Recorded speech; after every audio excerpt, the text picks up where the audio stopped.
So, hi everyone. My name is Alexander Amini. I'm a PhD student in the Computer Science and AI lab at MIT. And today I'm going to be telling you about some of our work in building an autonomous vehicle control system for parallel autonomy using end-to-end learning. I should also mention that this is joint work as part of the MIT TRI, or Toyota Research Institute partnership. So first of all, when I say autonomous vehicle control system, what is it that I really mean? What does this require? And by asking these questions, we can kind of start to see why we might even want to care about an end-to-end solution at all.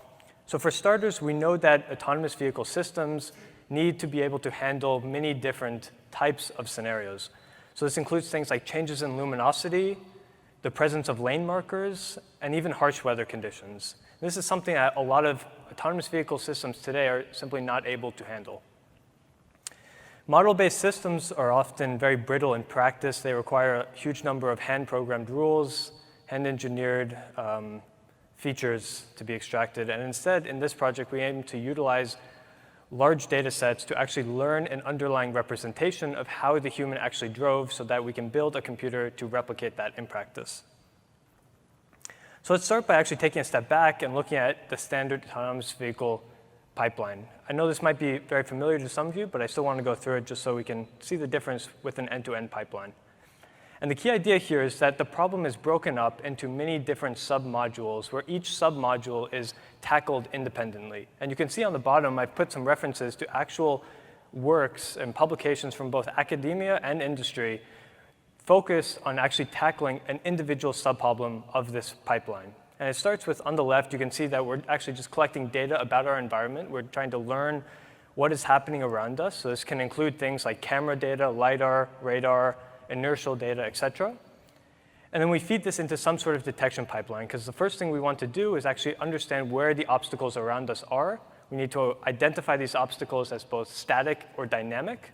We might want to pay even more attention to dynamic obstacles and perhaps plan their motion in the environment. And once we have an idea of what's happening in the objects around us, we want to actually localize ourselves relative to those objects. And this is called localization. Once we have an idea of where we are, where the objects around us are, we can finally start to talk about planning, which is really one of the most fundamental parts of autonomous driving. So the goal of autonomous driving is to travel from point A to B safely, right? And that's exactly what planning allows us to accomplish. So planning takes into account where the obstacles are and then allows us to actually plan around to reach our goal destination. Once we have this plan, we can now send actuation signals to the car motor and actually execute that plan. So in this project, we actually replaced that entire intermediate pipeline with a learned model. And in this project, we're actually focused on that learned model being a deep neural network. And instead of actually learning the control directly from raw sensory data, we're going to just focus on pixel values, so using a single front-facing camera as our sensory input. And instead of predicting all possible control, we're just going to focus on predicting the steering wheel angle at that instant. And while this may seem like a very simple problem at first, because we're removing all of these intermediate problems, this is actually an extremely hard problem in practice to actually get working in real life. And there are a couple reasons why this is so difficult to work in real life. So firstly, in the real world, we face huge amounts of uncertainty, more important than uncertainty, we face huge amounts of ambiguity. So this is a picture of a roundabout in Paris. You can see that we have to deal with huge amounts of complexity in real-world driving. We have to be able to handle uncertainty in the environment. We have to be able to handle uncertainty in the cars around us, and even uncertainty in their intentions and their actions. So we don't know what the vehicles, the pedestrians, the cyclists are doing around us, and we have to account for that as part of our planning algorithms. And since we're focusing on vision data, there are also many challenges that come with this as well. So camera sensors are subject to sun glare. So you can see on the bottom here, there's an image of the sun actually facing directly into the camera, and this kind of renders the entire driving scene underneath that almost black. So it makes the driving or the imagery very difficult to actually interpret. And additionally, we have to be able to account for uncertainty in the perception itself. So dealing with harsh weather conditions brings about the inability to accurately image the environment in things like rain, snow, and et cetera. And then finally, one of the perhaps most key challenge of all autonomous driving, not just end-to-end, is dealing with the edge cases. So what happens if we're driving and we see a plane in the road in front of us, like we can see on this top image here? Or on the other hand, what if we face a scenario like this bottom scenario here, where there's actually a sign painted on the back of a car of a pedestrian and a cyclist, and our object detection pipeline has actually recognized that sign as containing a real-life human or pedestrian. So these are real problems that face all autonomous vehicles, including end-to-end systems. So now I'd like to talk about some of the topics I'd like to go over as part of this talk. Firstly, I'd like to begin this talk by explaining this phrase that I introduced in my title slide, which is parallel autonomy. I haven't actually mentioned what parallel autonomy is yet, so I'm going to talk about this in much more detail in the first part of the talk. And really, I'll walk you through, firstly, what the definition of parallel autonomy is, and the autonomy system that we've built at MIT to actually create a test bed for parallel autonomy testing. Next, I'll present some of our work in not only learning the steering wheel control of an autonomous vehicle, but also the corresponding steering bounds for that vehicle in an end-to-end manner. I'll show you how this work actually tackles some of the issues that I presented earlier that end-to-end systems today currently face. And finally, we'll talk about how we can actually predict when the model is likely to fail, when we can determine how uncertain this model is, when can we trust our end-to-end system. So this is another huge challenge in end-to-end algorithms. We have to be able to account for the situations where the model doesn't know what it's talking about, and we have to be able to accurately predict these. So let's start with the first part of the talk, which is all about parallel autonomy. All this really means is that we have an autonomy controller that is running two parallel threads in the background. One is the human, and one is the robot, or the standard autonomy system. And the fusion of these two controls results in what we call parallel autonomy, or this paradigm of like shared robot-human interaction. And intuitively, the best way that I can actually think of describing this is as some sort of guardian angel in your car, preventing you from actually making an accident. So let me just play this commercial, which I think actually sums this up really, really nicely. And this is really captured well through this clip. I got you. Oh. You can't count on me. 1, 2, 3, I'll be okay. Oh, I know when I need it, I can count on you. Like 4, 3, 2. Remember when only Dad could save the day? Sorry. Auto emergency braking. Right. So, okay. So essentially, now I hope you have some sense of idea what I'm talking about when I say guardian angel. So parallel autonomy is this human-robot shared control paradigm whereby the human is always in control of the vehicle, but the autonomy system is always running in the background, preventing and is responsible for preventing that vehicle from ever causing an accident. So you can imagine our software architecture, our software pipeline, starting with the two control inputs. One is the human, one is our standard series autonomy controller. And then these being fed into a shared control system, which is then fed into a low-level tracking control, which we can feed into a drive-by-wire interface as part of our actual autonomy hardware, which is just a full-scale autonomous vehicle. So at MIT, we've created a test bed for autonomous vehicle development. Specifically, we have a fleet of autonomous systems consisting of 2 cars, 2 Toyota Priuses, and 2 wheelchairs, which we've completely retrofitted with autonomous drive-by-wire capabilities. The wheelchairs serve as basically this development platform for debugging and developing our algorithms before we actually move them onto the full-scale car. So this is more of like a safety step on our end that we take of debugging all of our algorithms, all of our code on the wheelchair, which shares the exact same sensor suite as the full-scale car. So it has all of the cameras, the LiDARs, the radars, et cetera. So it serves as a great test bed before we move to the car. But let's take a look at one of our cars just to jump straight to it. So in our car, we've installed 5 LiDAR laser scanners for 3D imaging of the environment, 3 GMSL cameras on the front of the car, and actually now this is actually a little bit outdated, so we've installed 2 more cameras on the sides of the car for side imaging as well. There's an OSTX GPS installed for coarse grain localization, an IMU for collecting data like acceleration, rotation, and orientation data. And finally, we collect information about the speed of the car through two-wheel encodings on the back 2 wheels. All of these sensors are then fed into our NVIDIA Drive PX2, which serves as our GPU-enabled computing platform, which takes all of this information in, combines it with our end-to-end controllers, and then sends these to our drive-by-wire interface and our custom ECU board to actually command the car and actually control the car. The great thing about this Drive PX2 is actually that it has 2 onboard GPUs, which allows us to do really fast, real-time deep neural network inference as well. Now, before going any further, I want to actually draw this distinction between shared control and binary control. So typically, when people think of a shared control in the autonomous vehicle setting, they're thinking of something like binary control. And especially in the last talk, we got this idea of this handoff problem, where the human driver is in control, but we're trying to figure out when to hand off control to the autonomous system. Or if the autonomous system is in control, we want to figure out when the autonomous system doesn't know what's going on, and it can hand off control back to the human. This is actually a much simpler problem than what we're dealing with in our lab, which is shared control, which instead of this binary switch, we're dealing with actually a fusion of the 2 control systems.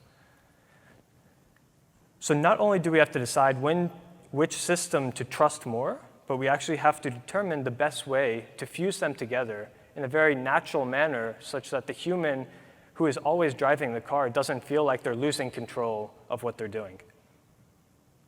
And this actually results in us not being able to rely on many of the classical techniques for controlling our car, which a lot of other industries and academic institutions have gone through. So I'd actually like to take a second just through this slide and actually talk about how we achieve control of our cars. So one option is that we can do this by actually connecting a motor straight to the steering wheel or to the throttle and actually commanding the internal engine of this motor to turn the steering wheel itself. And this suffers a lot from, we actually tried this. It's really difficult to get this kind of system working. It's very fragile in practice, very brittle. It suffers from responsiveness, also durability over time, as you could imagine. The second way, which is really the classical way in many industries, that many industries are taking, is to actually send CAN messages to the car. CAN is like this language that cars can take to actually communicate with different parts of the car. So one way that you can imagine is us just sending the CAN codes for a steering wheel angle to the car and then controlling it like that. This actually is not possible in a shared control paradigm. So this is possible if we're talking about binary control. But in shared control, we actually want to read the effort of the human on the wheel. We don't care about we don't care about the angle that the wheel is turned. We really care about how much effort is being exerted on the wheel. Right? So something more like we care about the torque rather than the actual angle of the wheel at that instant. So instead, we have to turn to this third approach, which is actually what we did, which is actually spoofing the input systems of the car. This essentially means that we've created drive-by-wire capability by sending the car like fake or synthetic data. This makes it believe that the human is still controlling it, but it is not able to accurately observe the observation that the human is doing because we're spoofing the input signals and combining them with our autonomy controller. And this is what we've created in our lab. This approach really leads to a very unique control system. And to summarize, this really creates 3 distinct autonomous modes. And the first is just manual control. This just means that the human is in complete control of the car. This is what we use when we're trying to focus on things like data collection. And on the other extreme, you can see when the computer controls the car. So this is when you have no human input, and this is what people usually talk about when they talk about autonomous vehicles. So this is just the computer controlling the car. But also what's unique here that I'd like to really hammer home this point is that we've created this third mode, which is a combination of both manual and computer, which we call parallel autonomy, where the robot is simultaneously observing the human, but also actuating with the human in the shared control paradigm. All three of these modes are part of the MIT TRI autonomous driving pipeline, and this allows us to really test and debug many of these algorithms I'm going to be talking about. In this talk, I'm just going to talk about one of the algorithms that we've created in my lab to actually learn the steering control of a car, but not only learn the control, but actually learn the bounds, the safe and valid bounds for controlling in that environment. So there's actually been a lot of work in using machine learning to control a car using raw perception data. Most notably, work here from NVIDIA has shown that it is possible to build a neural network that will take in as input a single frame of an image, of a camera, and directly control the steering wheel angle of that car. So since then, there have been many, many extensions of this work attempting very similar solutions, some using LSTMs to capture temporal dependencies, others utilizing techniques from imitation learning. But all of these works really suffer from the same problem. So the key problem here that they all face is that they lack this notion of the ability to feed into higher level navigational controllers. So take NVIDIA's end-to-end network, for example. This network outputs a single real valued number at the output. What this means is that it is impossible for that single real valued number, which just represents the steering wheel angle, to capture any form of uncertainty measurement. It also means it's impossible for that number to capture different possible ambiguous situations. So imagine if you're at an intersection and there are 3 different ways that you can go. If you only have one output of your neural network, it's impossible for that network to handle anything other than unambiguous situations. Thus, this really makes all of these solutions ill-suited to be used in conjunction with higher-level navigational control, which must be able to handle uncertainty in the environment and also ambiguity in your decision-making. So instead, in this work, what we attempt to do is actually learn a full probability distribution over the control actions. And we do this by first discretizing our entire action space of all steering wheel angles to handle ambiguity, and then learn a neural network to output this discrete distribution. Then we transform this discrete distribution into a continuous probability density function, or PDF, which we can then use to analytically extract control bounds that we can use in our parallel autonomy framework. So let's break this pipeline down a little bit more to go into it in a little more detail. So first, let's focus on this part where we just take a single input image frame, and we want to predict a one-dimensional discrete probability density function. So xi is the image from the data set of m images. We want to learn some sort of functional mapping f with parameters theta to predict this probability distribution on the right. And f for us, like I said, is a deep neural network, and theta are just the weights. So since f is just a deep neural network, we can just optimize this end-to-end using backpropagation, which entails effectively minimizing the cross-entropy loss for all of our m examples. So note here that the true distribution, which I denote as pi, is just the distribution that the human took at that time. The estimated distribution is what we try to get as close as possible to the true distribution. But keep in mind here that the true distribution that the human actually took at that time is actually a very simple distribution. It's just a delta function, right? So it has a value of 1 in the direction that this human drove and a value of 0 everywhere else. So this is really remarkable because what I'm telling you is that given data of only unimodal actions, we're attempting to learn a multimodal distribution, right? So imagine a scene like an intersection like this. So you can see that there's 2 possible actions a person could take, either go left or go right. And we want to train let's suppose, a very simple 3-output neural network that can handle these left, right, or straight actions. So when we start out, we haven't seen any training data, so we see something random that it's outputting. But now, if the human takes an action, it tries to turn left, the neural network learns from this. It starts to promote the left action a little bit more. You can actually see that on the top left here, this is an example of what the true distribution for what the human actually took would look like. So it has a value of 1 when it went on the bin that corresponds to left turns, and 0s on the other 2 bins.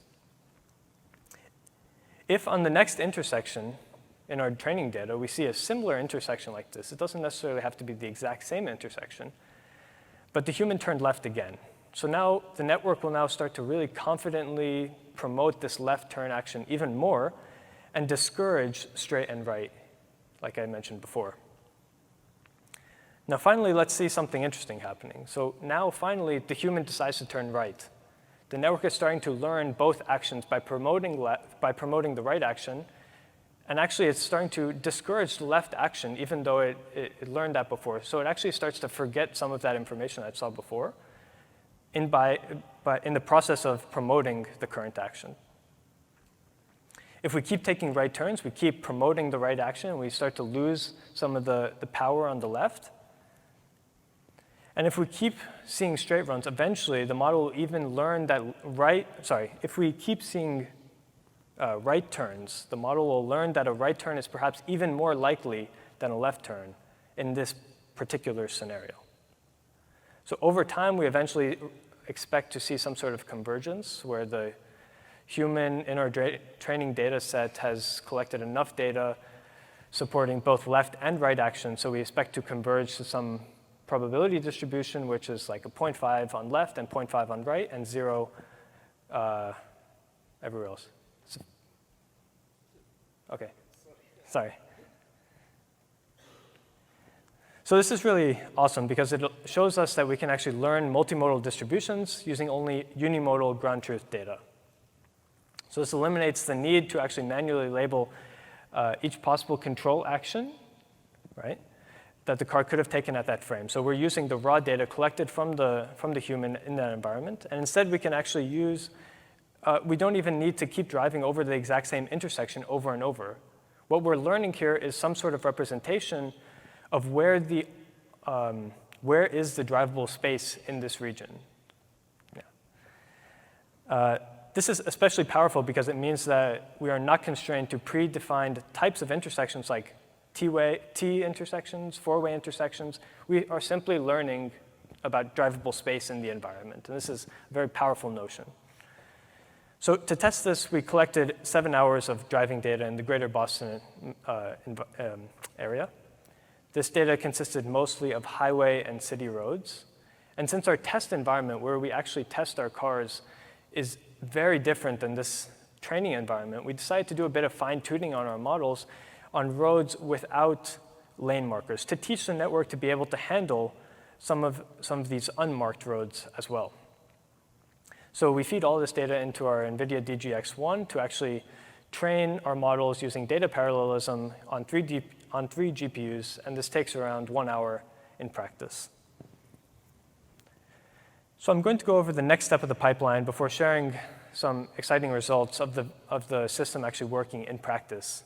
So now, since we've learned a meaningful discrete representation of where the drivable space is, so what are control commands that the car can actually execute at that instant, we want to now transform this distribution into a continuous PDF defined by a mixture of Gaussians. And specifically, you can think of each of these Gaussians as representing a possible action that the human could take, or that the car could take at that instant. Right? So if there's a multimodal distribution, like you can see here, so this has 2 modes. This is corresponding to a situation where the car can either turn left or right, and we'd expect 2 Gaussians to roughly appear from this distribution. So the mean simply represents the steering wheel angle that is most likely or most confident. So this is the angle that the car should actually be traveling in for that mode. The variance simply reflects some sort of uncertainty about that mean. So the larger the variance, the more uncertain you are about following that exact steering wheel angle.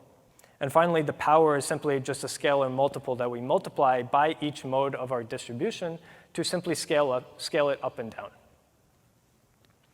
And we do this transformation from discrete to continuous by using this technique, which is known as variational Bayesian mixture modeling. And if you've ever heard of expectation maximization, this is a technique that's very similar. So in EM, or expectation maximization, you have to actually predefine the number of modes that you expect your distribution to have. And this is really the difference with variational Bayes, is that you don't have to predefine the number of modes. You simply have to define an upper bound to the maximum number of modes that you would ever expect to encounter while you're driving. So for us, we use something like 15 modes. We never expect to see more than 15 possible different actions to take on a road. So this is really an upper bound. And then what happens is we feed in our discrete distribution, and then iteratively, we start to kill off modes that lose lose power, right? So I won't go into too much detail on how this actually happens, but this is really the amazing thing about variational Bayes compared to something like expectation maximization. And I encourage you all to look up online. This is a very well-known technique if you're interested in learning some of the math behind the algorithm. Eventually, we converge to the minimum number of mixtures that this discrete distribution can actually be modeled by. So now we can combine the learning of our discrete distributions with variational Bayes to directly take as input a single image from our camera and then predict a continuous PDF of where the drivable control, or the control that we can execute to the car. So here's an example of a scene where the car is turning left. You can see the extracted discrete distribution is actually heavily focused on the left part of the control. You can also see the continuous PDF overlaid on top of this graph, as well as bounds. I haven't talked to you about how these bounds are computed yet, but I'll get back to that very soon. A very similar situation here is if I again show you a unimodal action, so this is still a situation with unambiguous control setting. But here the road has been slightly widened, so the variance has actually been increased. Right? But this is actually not showing off the full capabilities of our approach, because the whole reason that I motivated this approach was to deal with ambiguity, deal with uncertainty in the environment. So let's actually see something much more interesting. Let's go to an intersection. So now at an intersection, we can finally see multimodal distributions and multimodal peaks emerging. So at this intersection, this is a T intersection. It's possible to either turn left or right. And you can see three modes emerging from this distribution. The three modes are, as you'd expect, left and right, but also we see the straight mode also emerging. And if you look at what the human actually did in this scenario, it was actually to go straight as well. So at this instant, the control command was to go straight. But then if you go forward 2 or 3 frames, you'll see that that straight actually becomes a right. So they were trying to just basically go around something. And you can see that this is actually incredible because the model has picked up on this and actually captured that to actually turn right or go left, you actually have to go straight first. So now let's take an example of, let's take a look at 2 example clips of the system in real life. So first, on the left is an example of navigating intersections reliably without spuriously replanning. So you can see many 4-way intersections, and we're able to successfully navigate through those without any jittering or anything like that. And on the right, you can see the vehicle successfully handling roads with huge cracks and grass and vegetation growing on them. So keep in mind that this network has never seen these roads before. It has only been trained on highway and residential streets. And we only fine-tuned it using 1 minute of data without lane markers. So this is really exciting because it shows that we can control the car even with minimal training data in the actual environment that we're trying to test on. We just have to do a little bit of fine-tuning. And by actually predicting the uncertainty with this, we're able to get some robustness in our control signal as well. But in the first part of this talk, I talked to you all about parallel autonomy. So what's the connection here with this approach to parallel autonomy? So in addition to predicting the control, we also want to predict control bounds that we can really use in a parallel autonomous setting. So Given the setup and the framework that we've talked about so far, this is actually extremely simple to do. So this is the beauty of setting the problem up the way we have. Moving into the parallel autonomy framework is now extremely simple. So what we can do is for each mixture of our continuous Gaussian, we simply have to take plus or minus some scaled variance from the ideal control command or from the mean of that mode. We add those bounds into some set of valid control signals. And once we have these set of valid controls, all we have to do is simply set up a shared controller, a shared parallel autonomy controller, which is just the human control if it falls within that bound. And if the human is trying to do something outside of the bound, the system provides some restorative feedback to bring them back within the bounds. So now in the next section of this talk, I'd like to discuss this notion of model uncertainty. When can we trust our models? And this is really a huge question in actually all of deep learning, not just autonomous vehicles. But we want to essentially accurately determine or accurately verify that our model is confident in the action that it's telling us to take at that given instant of time. So I hope this notion of uncertainty is pretty clear, like the motivation of why we care about uncertainty is pretty clear to all of you, especially in a talk about autonomous vehicles.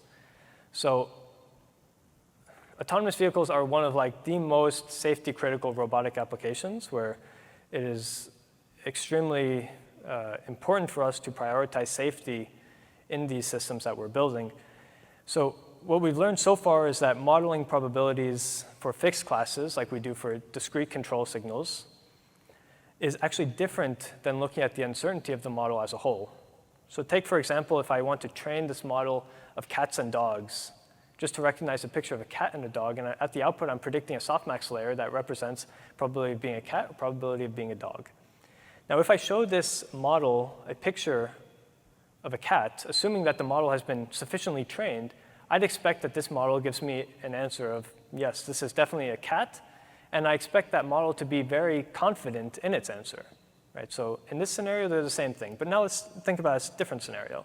What if I feed that same model a picture of a horse? Right, so these two output probabilities are still fixed. So the model will still output the probability of being a cat or the probability of a dog. And by definition, those output probabilities have to add up to 1. So by definition, one of them has to be greater than 0.5. Right? So even though one of the probabilities are very high, it may seem, it actually does not mean that the model is confident in predicting that this horse is a dog. And in fact, what we want to see is that the uncertainty of this model in this scenario is very low. And that's something that motivates this whole notion of uncertainty or confidence. And the key point that I want to hammer home here is that neural network probabilities created through softmax layers do not correspond to confidence. They don't measure uncertainty, even though many people actually make the two terms interchangeable.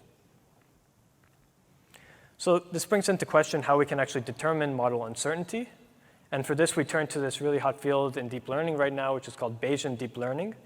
And just as an example of the power of Bayesian deep learning, let's take a look at this figure here. So this is a system that was built to take as input a single image and output the predicted depth of every single pixel in that image. So when we use Bayesian deep learning, what we actually want to do is compute this very, very rich uncertainty estimates for this neural network. And we want to say for every single pixel, what is the confidence in that prediction?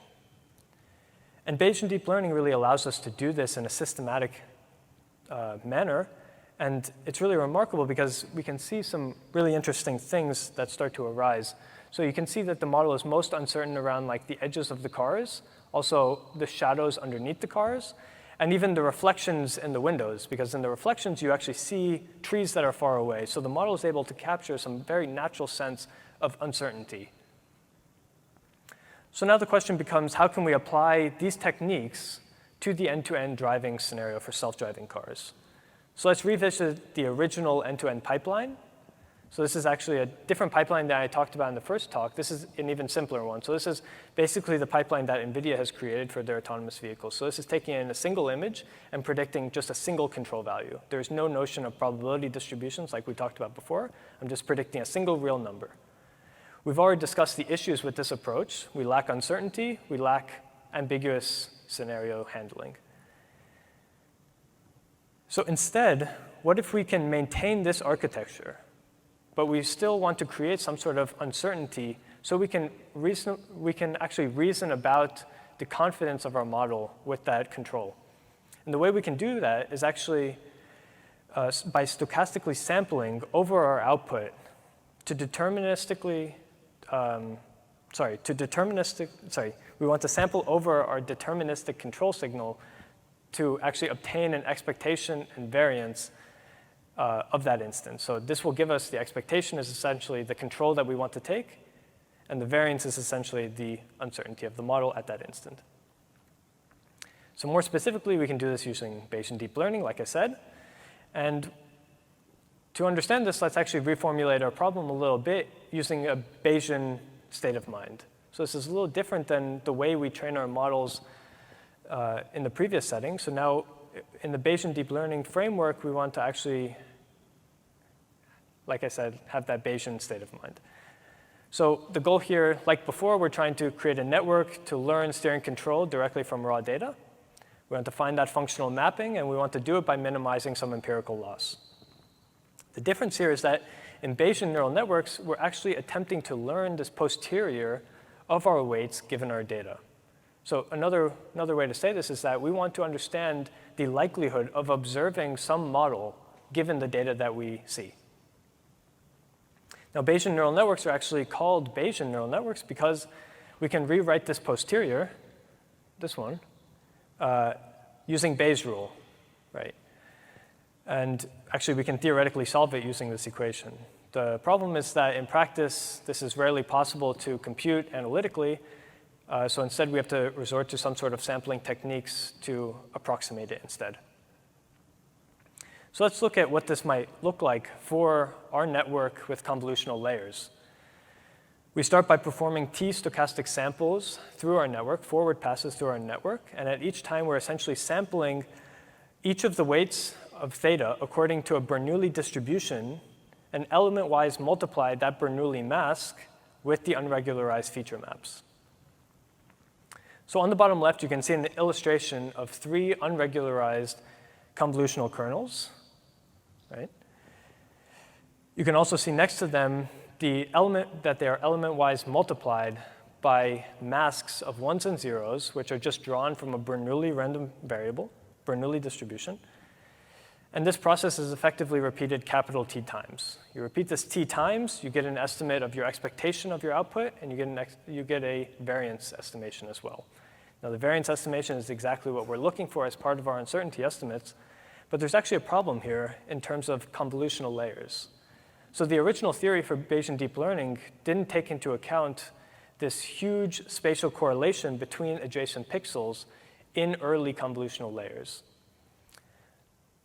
So especially in, like I said, in earlier convolutional layers, you're dealing with things like edges and corners and things like that. And there are massive amounts of spatial correlation between the pixels. So when we apply our Bernoulli mask, we may actually lose a lot of valuable information, and this may cause our output to change undesirably. So how do we handle this? So let's make a small change, and instead of sampling Bernoulli random variables over each weight, let's sample Bernoulli random variables over each kernel itself. So over the entire kernel, we will call this kernel either a 1 or a 0, and we'll element-wise multiply our unregularized feature maps by this new Bernoulli dropout mask.